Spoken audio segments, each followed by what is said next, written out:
Assalamualaikum warahmatullahi wabarakatuh. Saya ingin menjelaskan keberadaan Palembang Sportivo FC. Pertama, kita ingin julukannya sudah kita resmikan, yaitu Laskar Antu Banyu. Antu Banyu ini kalau bahasa Palembang itu sangat menakutkan.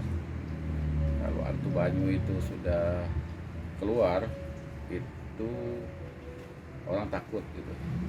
Bisa jadi aliran besar yang bisa menghanyutkan.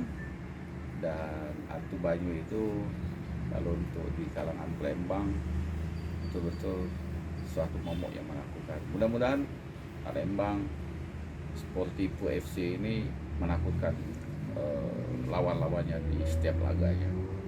Yang kedua, kita ingin mengatakan bahwa kita akan lomba jersey.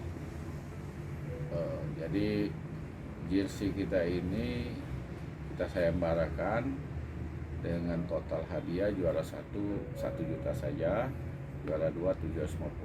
Tapi yang jelas jersey kebesarannya itu warna orange. Itu saja pada kawan-kawan untuk dimaklumi. Sekian, assalamualaikum warahmatullahi wabarakatuh.